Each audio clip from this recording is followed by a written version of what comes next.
Hello friends, பாய் வீட்டு தால்ச்சாலாம் எப்படி இருக்கும்னு எல்லோரும் நினச்சிருப்பீங்க. ஒரு ரகசியம் தான் அதில் இருக்குது. வாங்க எப்படி செய்யலான்னு பார்க்கலாம். ஃபஸ்ட்டு நம்ம ஒரு கப்பு அளவுக்கு பருப்பு எடுத்துருக்கோம், துவரம் பருப்பு. இந்த கப்பு அளவுக்கு ஒரு 7-8 பேர் சாப்பிட்லாம் இந்த தால்ச்சாவை, அது போதும். அதுக்கப்புறம் நான் 2-3 கறி பீஸ் போட்டிருக்கேன். இது எலும்பு தான், கொழுப்பெல்லாம் தனியாக வச்சுருக்கேன். அது உருகி போயிடும், அதனால் தாளிக்கும் போது போட்டுக்கலான்ட்டு. இப்போ இதை ஒரு 2-3 விசில் விட்டு நம்ம விசில் அடங்கினதுக்கப்புறம் நம்ம ஓப்பன் பண்ணி பார்க்கலாம். நல்லா ஓப்பன் பண்ணி பார்த்ததுக்கப்புறம் இந்த அளவுக்கு நல்லா வெந்திருக்கும் பருப்பு. இந்த அளவுக்கு வெந்திருக்கணும் பருப்பு. அதுக்கு தேவையான காய்கறி இப்போ நான் 1/2 கிலோ அளவுக்கு கத்திரிக்காய் வச்சுருக்கேன், ஒரு கேரட் வச்சுருக்கேன், 2 வாழைக்காய், ஒரு மாங்காய், உருளைக்கிழங்கு 3 வச்சுருக்கேன், ஒரு வெங்காயம், ஒரு 7-5 மிளகாய் வச்சுருக்கேன். இதுக்கு தக்காளி 4. இவ்வளோ தான் இதுக்குள்ளே தாளிச்சாக்கு இதான் போட போகிறேன். காய்கறி கட் பண்ணுறது நம்ம இந்த மாதிரி கரெக்டாக சைஸாக கட் பண்ணால் தான் அழகாக இருக்கும் தால்ச்சாக்கு. நம்ம இஷ்டத்துக்கு கண்ணாமண்ணான்னு வெட்டி போடக்கூடாது. தால்ச்சாவுக்கு எப்படி போடணுன்னா, ரவுண்டாக கத்திரிக்காய் அரைஞ்சி போடாமல், நீட்டாக அரைஞ்சி போடாமல் கட் பண்ணி போடணும். இந்த மாதிரி ரவுண்டாக கேரட்டு, வாழைக்காய் சைடாக அரைஞ்சி போடணும். எல்லாத்தையும் அப்படி அரைஞ்சி போட்டால் நல்லாயிருக்கும். தேவையான அளவுக்கு நம்ம அதுக்கு புளி ஊற வச்சுக்கலாம். தேவையான அளவுக்கு புளியை நம்ம ஊற வச்சு அது ஊறட்டும். இப்போ தாளிப்புக்கு ஒரு கடாயை அடுப்பில் வச்சுக்கலாம். இந்த மாதிரி ஒரு பாத்திரத்தை அடுப்பில் வச்சு நம்ம ஒரு 5-6 ஸ்பூன் அளவுக்கு நெய் ஊற்றிக்கலாம், இல்லைன்னா ஆயில் ஊற்றிக்கிங்க.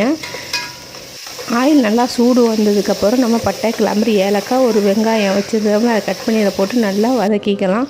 இந்த அளவுக்கு வெங்காயம் கொஞ்சம் வதங்கினதுக்கப்புறம் இஞ்சி பூண்டு பேஸ்ட்டு ஒரு ஸ்பூன் அளவுக்கு அதில் போட்டு நல்லா வதக்கிக்குங்க. நல்லா வதங்கி வந்ததுக்கப்புறம் நம்ம வச்சுருந்த தக்காளியையும் பச்சை மிளகாயும் கட் பண்ணி இதில் போட்டு நல்லா வதக்கிக்கோங்க. அதையும் பச்சை மிளகா தக்காளி வதங்கினதுக்கப்புறம் 2 ஸ்பூன் அளவுக்கு நான் மிளகாய் தூள் போட்டிருக்கேன். உங்களுக்கு காரத்துக்கு ஏற்றது போட்டுக்குங்க. மஞ்சள் தூள் ஒரு 1/2 ஸ்பூன் அளவுக்கு போட்டிருக்கேன். இது கரம் மசாலா தூள் தான் போடுறேன், வேறு எந்த தூளும் தேவையில்லை.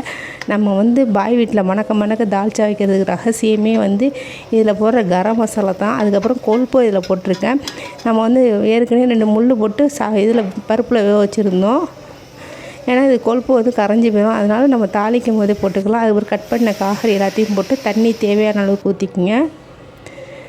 அதுக்கப்புறம் நம்ம தனியாத்தூள் 1 ஸ்பூன் போட்டுக்கலாம், இல்லை 2 ஸ்பூன் போட்டுக்கலாம். நமக்கு எவ்வளோ கொஞ்சம் தேவை, ரொம்ப அள்ளி கொட்டிடக்கூடாது, கொழன்னு போயிடும்.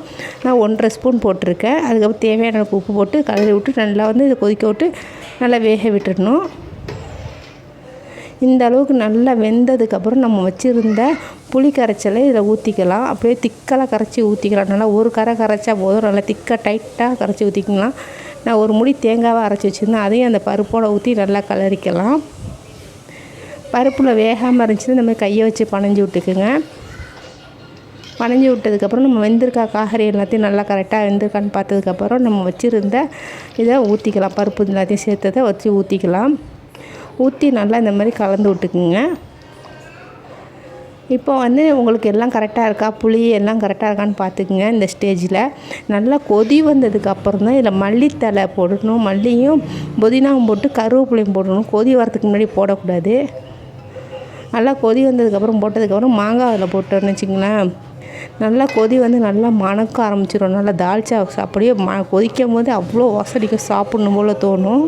இதோட புலவு வச்சு சாப்பிட்டோன்னா இன்னும் டேஸ்ட்டாக இருக்கும், நல்லாயிருக்கும். இல்லை நம்ம பிரியாணிக்கும் ஊற்றி சாப்பிட்டா நல்லாயிருக்கும். நீங்களும் இந்த மாதிரியே செஞ்சு பாருங்கள். இதே மெத்தடில் எந்த மசாலாவும் போடாமல் கரம் மசாலா மட்டும் போட்டு செஞ்சு பாருங்கள்.